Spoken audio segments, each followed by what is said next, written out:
In New York City, college was exactly what I needed. Logic, numbers, professors, and facts. No one talked about spirits, haunted houses, and no one buried crystals beneath trees. It was refreshing. For the first time, my life made sense. Until I met Willow. She walked into my economics class wearing black lace, silver jewelry, combat boots, and enough rings to remind me of Mama Manora. You've got something following you. I laughed. Excuse me? She pointed over my shoulder. I looked. Nothing. You believe in ghosts? She shrugged. I don't believe. I practice. I should have walked away, but I guess I missed my mom, so that's why I was drawn to her, but I should have let her go. Willow fascinated me. She read tarot cards, collected antique mirrors, burned candles every evening, and talked about moon phases as if they were weather forecasts. Mama Manora always respected whatever she couldn't understand. Willow wanted to control it. I ignored the difference. Sophomore year of my fall break, I brought Willow home. Honestly, I thought Mama Manora would love her. The moment Mama opened the front door, she smiled politely, but something in her eyes changed. She hugged me, then looked directly at Willow. Welcome. I've heard so much about you.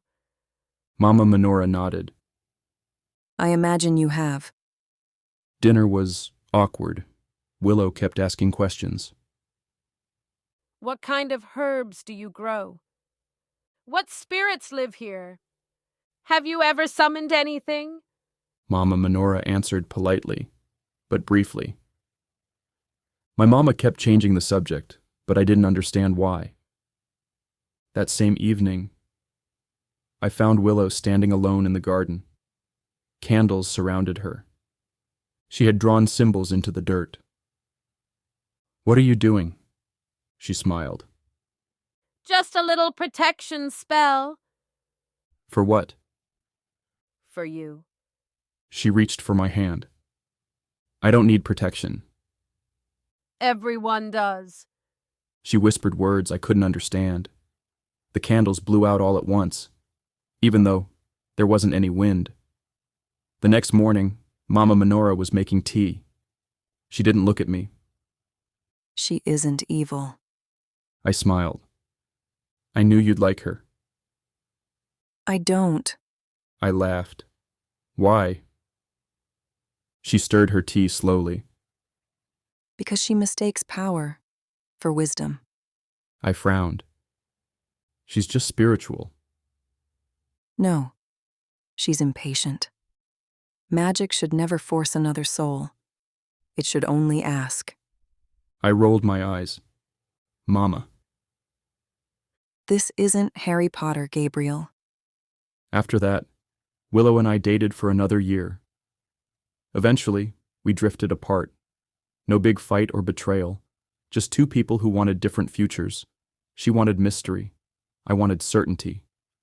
I can't help to think that Mama Manora had a lot to do with that.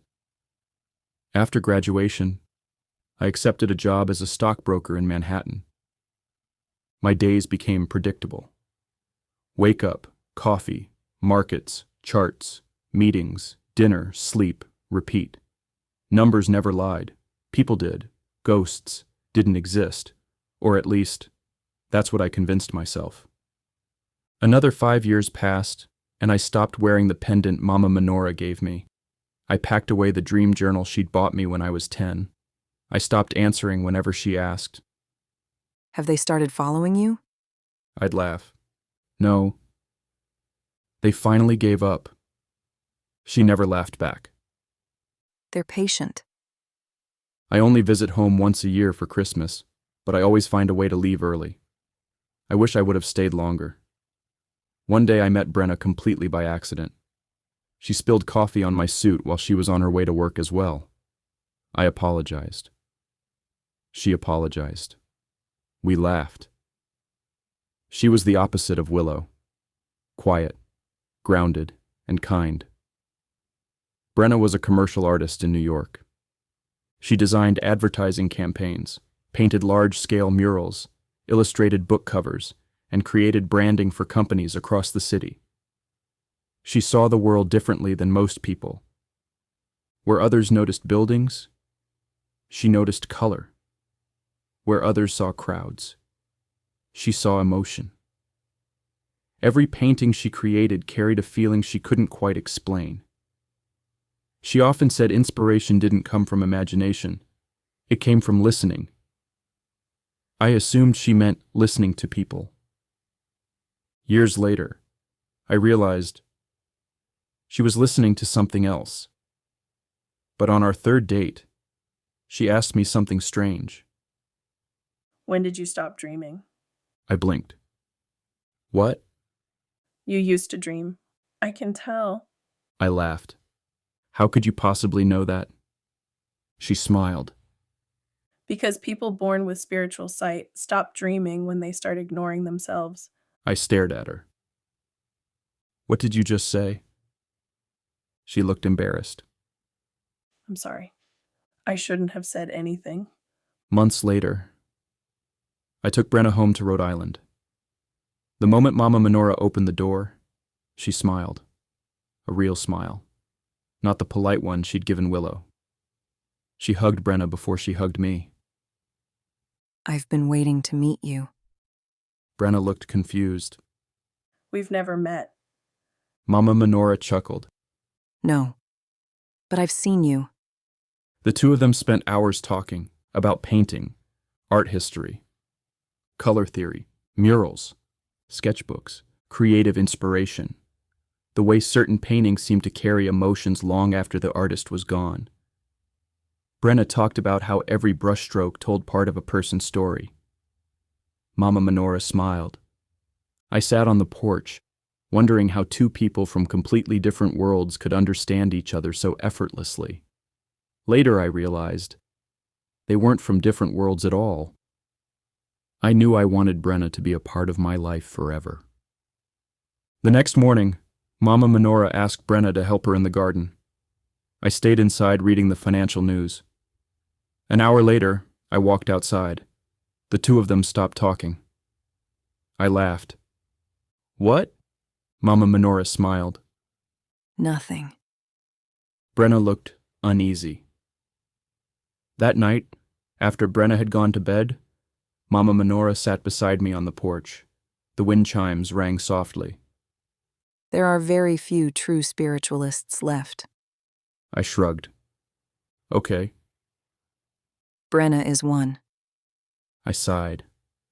Mama, please. I'm 30. I work on Wall Street. I don't believe in this anymore. She looked at me for a very long time.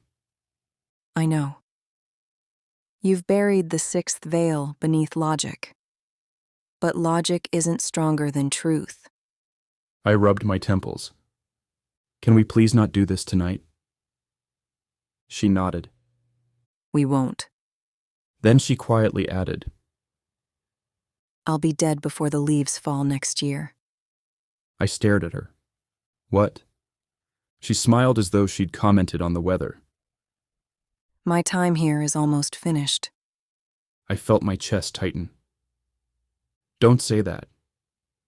It's true. No. You don't know when you're going to die. She reached over and squeezed my hand. I've always known. Mama, you're being dramatic. No. I'm preparing you. I stood. I'm not talking about this. As I walked inside, she called after me. Gabriel. I stopped. When the time comes, listen to Brenna. I didn't turn around. I will. It was a lie. 6 months later, I proposed to Brenna. She said yes. Mama Manora cried. Not because I was getting married. Because she already knew how little time she had left. Looking back, I think part of me knew. Not that Mama Manora was going to die. That was impossible. But I knew something had changed. She had started saying goodbye. I just didn't realize it. By holding my hand longer, hugging me tighter, and told me to always listen to Brenna and always trust my voice. I never knew what that meant, but I would hold on to this forever. Brenna and I were married in late September. It wasn't extravagant, just family and close friends, at a small church overlooking Narragansett Bay. Mama Manora insisted on walking me to the entrance. She straightened my tie. The ceremony was beautiful. When Brenna walked down the aisle, I forgot everything else. For a few minutes, there were no spirits, no veils, no prophecies, just us. That evening at the reception, Mama Manora asked Brenna to step outside. I stayed inside talking to guests. I watched through the window as they walked into the garden together. They were gone for almost 30 minutes. When Brenna returned, her eyes were red. I smiled. "You okay?" She forced a smile. Yeah, "What were you two talking about?"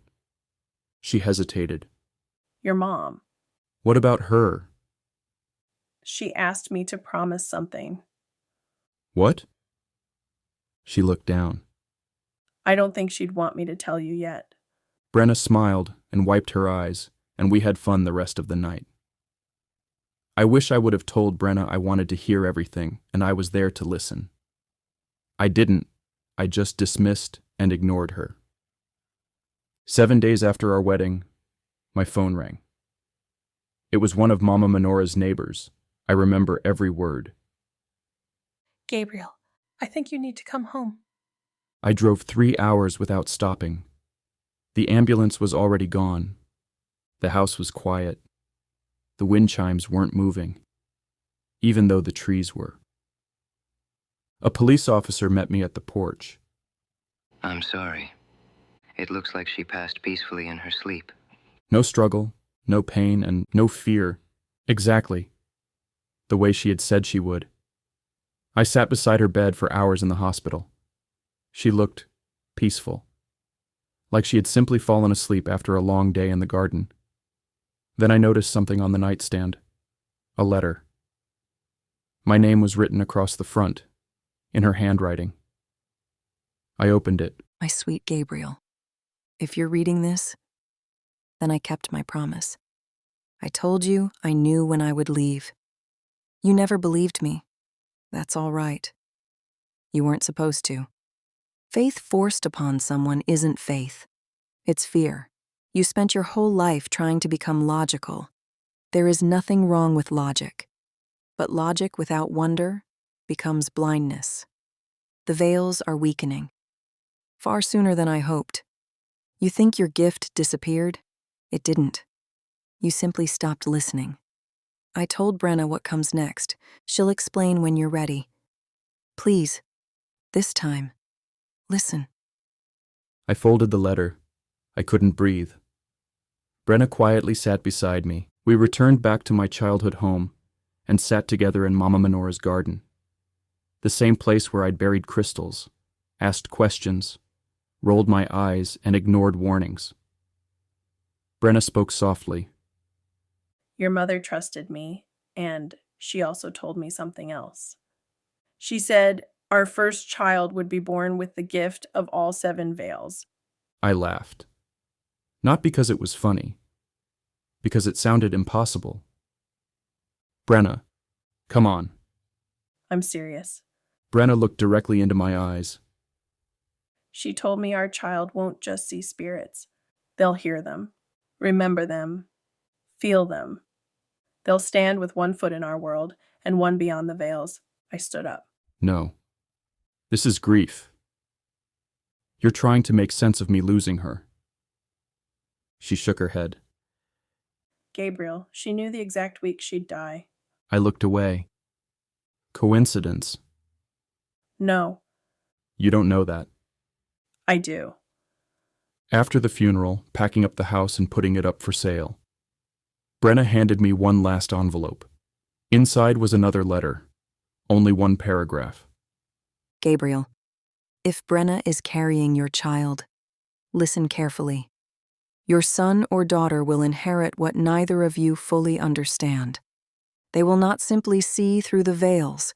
They will be born connected to all seven, but only if you learn to open the sixth veil and close it again before they're born. Otherwise, the child won't weaken the veils. They'll tear them. I crumpled the letter. No. Brenna reached for my hand. Gabriel, I'm done. I've buried enough ghosts for one lifetime. I walked back to the car. I left the letter on the porch. I left Mama Manora's house. And I left every warning she'd ever given me, right beside it. 3 months later, life returned to normal. Or what I believed was normal. I buried myself in work, the stock market, quarterly reports and numbers. Anything that couldn't whisper my name in the dark. Brenna stopped mentioning the veils, Mama Manora, and the letters. I thought she'd finally accepted reality. Then one cold December morning, she walked into the kitchen smiling. I looked up from my laptop. What? She handed me a small white box. Inside was a positive pregnancy test. We're going to have a baby. I smiled. I hugged her. For the first time since Mama Manora died, everything felt perfect. I never noticed the radio turning on by itself, and every clock in the house stopping at the exact same second, and the shadow standing behind Brenna, watching us smile. People always say, you don't realize someone was right until it's too late. I wish they were wrong. The first few weeks were perfect for me, but Brenna had morning sickness. Knitted tiny clothes and nursery ideas, the ordinary things every new parent dreams about. Brenna glowed. I smiled more. For a while, life felt normal again. Until Brenna started waking up screaming. Brenna was 4 months pregnant, and she said, the baby is talking. I looked at her. What? She isn't talking to me. She's talking to someone else. I laughed nervously. Hormones. She didn't laugh. I hear people. All the time, they're whispering. They keep saying, the veils are weakening. I scheduled an appointment with her doctor. Everything was normal. Healthy heartbeat, healthy baby, healthy mother, perfect pregnancy. I told myself stress was making her imagine things. That's what logic told me. So that's what I believed. At 5 months, the dream started again. Not for Brenna, but me. I dreamed of Mama Manora standing in her garden. She never spoke. She simply pointed behind me, and every single night. I refused to turn around. Every morning, I'd wake up remembering less of the dream. The first veil was repairing itself, exactly as she'd taught me. At 6 months, Breen's pregnancy became more difficult for her. More fatigue, sickness, and dizziness. Another doctor's appointment. But nothing was wrong, and nothing could be seen. But Brenna and I knew something was wrong, but I was the only one who could fix it. But of course I didn't fix anything, just ignored it with logical explanations. In reality, things were happening that we couldn't explain. Air traffic controllers reported hearing voices over emergency frequencies. Old radios turned on by themselves. Songs no one had heard in decades began playing on disconnected speakers. Children started laughing in empty classrooms after school hours. The third veil was tearing. No one knew it, except Brenna. At 7 months pregnant, things started to happen more that I noticed as well. The markets crashed, not because of war or because of economics. People simply stopped trusting reality. Stock traders reported seeing people standing behind clients who disappeared whenever security cameras turned toward them. Entire meetings stopped because everyone heard knocking inside rooms with no doors. For the first time in my career, numbers no longer made sense. That night, Brenna found me sitting in silence. You know, I looked away. No, you do. I don't. She placed Mama Manora's pendant on the table. You've been carrying this around in your briefcase. I stared at it. I hadn't touched it in years. I don't remember putting it there, she whispered. Exactly. Brenna was 8 months pregnant and bedridden, and I finally opened Mama Manora's journals. Hundreds of pages, drawings, observations, names, dreams, warnings. Everything I'd dismissed was happening, word for word. Near the end, one page had been folded. It wasn't a journal entry. It was written for me.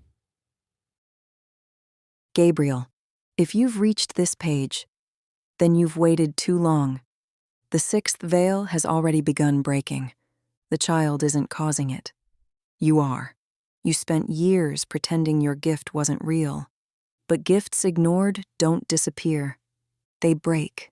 And when they break, everyone pays the price. My hands trembled. I couldn't breathe. For the first time in my life, logic had no answer. I had to leave Brenna and go back to Rhode Island and into Mama Manora's old garden. The house had been empty for months. No one bought it or made a bid. Yet every flower was blooming. Every wind chime moved. I closed my eyes. The memories came back. Every lesson, warning, dream, and conversation I'd forgotten. The first veil began giving them back. I remembered Mama Manora's voice. You weren't born broken, Gabriel. You were born open. The wind stopped. Everything became silent. Then I heard them. Thousands of voices, not screaming, whispering. Some prayed, some cried. Some simply repeated their own names, trying not to forget them. I opened my eyes. They were everywhere, standing among the trees, along the fence, inside the house, watching and waiting. None of them looked dangerous. They looked terrified. One little girl stepped forward. She couldn't have been older than 6. Please, don't let it open. I looked toward the woods. For the first time, I saw it. Not with my eyes. With whatever had always been waiting behind them. The 7th veil. It wasn't a wall. It wasn't a door. It was absence. A darkness so complete it swallowed light itself. It stretched farther than the sky. Countless spirits stood before it, not trying to escape, holding it shut. Every soul, ancestor, and forgotten spirit, standing together, keeping something on the other side from entering ours. Then I saw movement. Something pressed against the veil, not a face, not a body, something impossible. Older than language and death, it pushed once. The entire world shook, the spirits strained. Another push. A crack appeared. Then I heard Mama Manora's voice, not from behind me, not in front of me, everywhere. Gabriel, close it. Now. I finally stopped fighting, accepted everything I'd spent my entire adult life denying. I accepted my gift, the spirits, and I accepted Mama Manora had never been crazy. She had simply been preparing me. The whispers became quiet. The crack in the 6th veil sealed. The darkness beyond the 7th stopped moving. One by one, the spirits faded. Not because they disappeared, because they no longer had to stand where I could see them. The veils began healing. 1 month later, Brenna gave birth to a healthy baby girl. The moment I held her, she opened her eyes. Not at me, past me, toward the empty corner of the hospital room. She smiled, Then she giggled, as though someone had waved back. I looked. No one was there. At least, no one else could see. Brenna smiled knowingly. What should we name her? Rosemary. Rosemary. Mama Manora taught me that rosemary means remembrance. I spent years forgetting what she tried to teach me. I don't want her to forget. Rosemary Winter. The baby giggles, as if someone standing just beyond them approves. Mama Manora once told me that wisdom isn't knowing the future. It's recognizing the truth before the future arrives. I spent years believing intelligence meant questioning everything. I was wrong. Sometimes, the people who love us most see danger long before we ever can. Warnings aren't always meant to frighten us. Sometimes, they're meant to save us. The hardest lesson I ever learned was that ignoring the truth doesn't stop it from finding you. It only means it finds you too late.